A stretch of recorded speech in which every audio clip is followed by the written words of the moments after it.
Welcome back to Mysteries Unfolding. You are in a small terraced house on Green Street in the London borough of Enfield. The date is August 30th, 1977. It is just after 9 o'clock at night. Outside, the last vestiges of a summer evening fade to black. Inside, the house is settling. The sounds are ordinary. The hum of the refrigerator, the distant rumble of a passing train, the creak of floorboards overhead. You are Peggy Hodgson, a single mother doing her best to raise 4 children in this modest council house. You are tired. You are just hoping for a quiet night. But tonight is not a quiet night. Tonight, a sound from your daughter's bedroom will pull you from your chair. It is a sound you cannot place. A shuffling, a scraping, and it is only the beginning. Upstairs, in the small bedroom shared by 12-year-old Margaret and 11-year-old Janet, something is wrong. The 2 girls are huddled in their beds, complaining that their beds are wobbling. Peggy, like any parent, dismisses it as childish games. She tells them to go to sleep, but the next night, the games become impossible to ignore. On the evening of August the 31st, Peggy is once again drawn upstairs by a commotion. This time, she arrives to see a heavy, solid oak chest of drawers sliding across the floor. It moves a full 18 inches, seemingly of its own accord. She pushes it back, straining against its weight. As soon as she lets go, it slides again, stopping just short of the bedroom door, trapping her and her daughters inside. A deep, guttural knocking sound begins to echo from the walls. Panic sets in. Terrified, Peggy Hodgson gathers her children and flees to her neighbor's house. For the first time, but not the last. The Hodgsons will not spend the night in their own home. The neighbours, Vic and Peggy Nottingham, investigate the house themselves. They hear the same knocking sounds, echoing from room to room following them. There is no one there. They can find no rational source. Feeling they have no other choice, they call the police. Woman Police Constable Carolyn Heaps is one of the officers who responds to the call. She is a pragmatist, a professional trained to observe and report facts. But the facts of that night at 284 Green Street would challenge her understanding of the world. In her official witness statement, she would later report seeing a chair rise from the floor and move across the room, without any physical contact. There was no trickery she could discern. No wires, no hidden devices. Just an impossible event happening right in front of her. The story quickly attracts the attention of the press. Reporters descend on Green Street, hoping for a sensational headline. With them comes the Society for Psychical Research, or SPR, a British organisation founded in 1882 to conduct scholarly research into paranormal phenomena. The lead investigator assigned to the case is Maurice Grosse. Grosse is not a thrill-seeker. He is an inventor, an engineer, a man of methodical thinking. He is also a man haunted by his own personal tragedy. His daughter, also named Janet, had been killed in a motorcycle accident the previous year. He comes to Enfield not just as an investigator, but as a father searching for answers, hoping to find proof that some part of the human personality survives death. Grosse is soon joined by another investigator, the writer Guy Leon Playfair.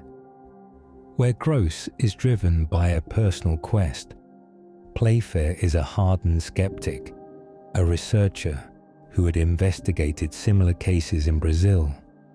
He arrives in Enfield expecting to uncover a hoax within a matter of days. He would stay for over a year. Together, Gross and Playfair begin a meticulous, round-the-clock documentation of the events. They set up cameras, microphones, and temperature sensors. They interview every member of the family, neighbors, and other witnesses. What they record is a steady and terrifying escalation. The phenomena seem to center on young Janet. Marbles and Lego bricks become projectiles, flying through the air with incredible speed and accuracy, often too fast for the eye to see, yet somehow never causing serious injury. Furniture is overturned. Drawers are wrenched from chests and sent crashing to the floor. Fires spontaneously ignite in wastebaskets and on chairs, only to extinguish themselves just as mysteriously. The knocking sounds become more intelligent, seeming to respond to questions. 1 knock for no, 3 knocks for yes. The house is no longer just a site of random chaos. It feels like it is occupied by an unseen intelligence, an intelligence that is malicious and growing stronger.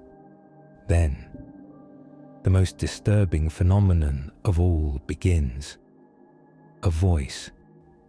It starts as a faint whisper, a guttural growl that seems to emanate from Janet herself, even when her mouth is closed. Over weeks, it develops into a deep, rasping masculine voice. It is a voice that should not be able to come from the throat of an 11-year-old girl. On the audio tapes recorded by Gross and Playfair, the voice is chillingly clear. It claims to be many entities, but one name comes up again and again: Bill Wilkins.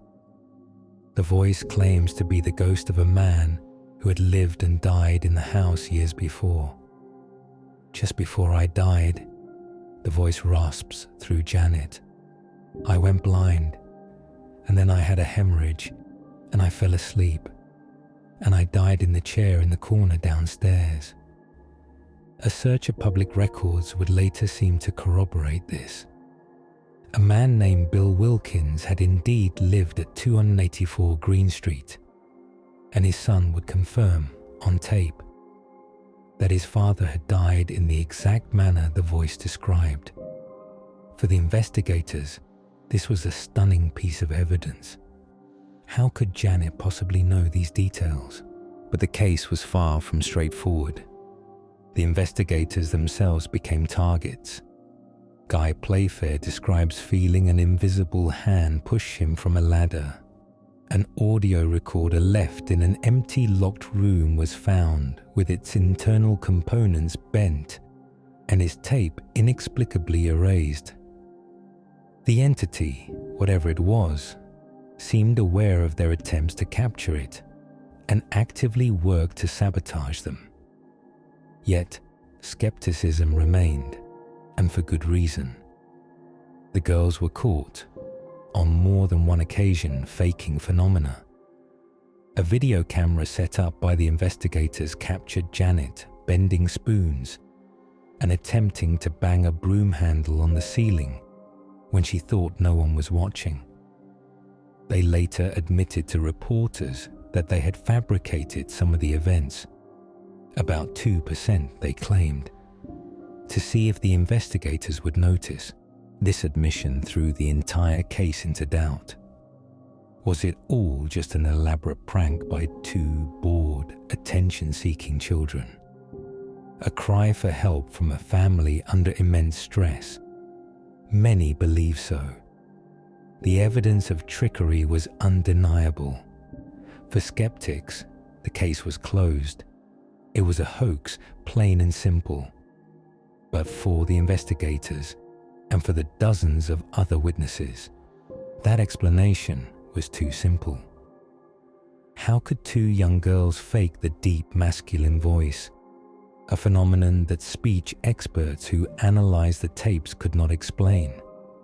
How could they hurl heavy furniture across a room, a feat that would require immense physical strength? And what about the testimony of WPC Heaps, the police officer who had no stake in the outcome, who saw a chair move on its own? Perhaps the most compelling and controversial evidence is a series of photographs showing Janet levitating. Taken by a remote-controlled camera, the images are frantic, blurred, and terrifying. They appear to show the 11-year-old girl being thrown violently from her bed, her body contorted in mid-air, her face a mask of either terror or ecstasy. Skeptics argue the photos simply show her jumping, that the awkward angles and motion blur create an illusion of levitation. But others, including the photographer, insist that the speed and violence of the events were beyond that of a simple jump. They argue the images capture something genuine, a young girl caught in the grip of a force that no one could see and no one could explain. After more than a year of intense activity, the phenomena at 284 Green Street began to wane. The voice grew silent. The flying objects settled. The family, exhausted and ostracized, attempted to return to a normal life. The investigators packed up their tapes and their photographs, leaving behind more questions than answers. The Enfield Poltergeist remains one of the most polarizing cases in the history of paranormal research. Was it a malicious entity tormenting a vulnerable family? Was it the result of psychokinetic energy unconsciously generated by a troubled adolescent girl? Or was it, as the skeptics maintain, one of the most complex and sustained hoaxes ever perpetrated? The truth is, we do not know. The evidence is a tangled web of the verifiable, the fraudulent, and the profoundly inexplicable. The so-called 2% of faked events does not account for the other 98%. The 30-plus witnesses outside the family, the police reports, the physical phenomena captured on tape and film that defy easy explanation. Perhaps the real mystery is not what happened in that house, but the uncomfortable space it forces us to occupy. A space between what we believe is possible and what is demonstrably real. The story of Enfield leaves us with a simple, unsettling fact. Some doors once opened are not so easily closed. And sometimes the most frightening thing in the world is not knowing if the sound you hear in the other room is just the house settling or something else entirely.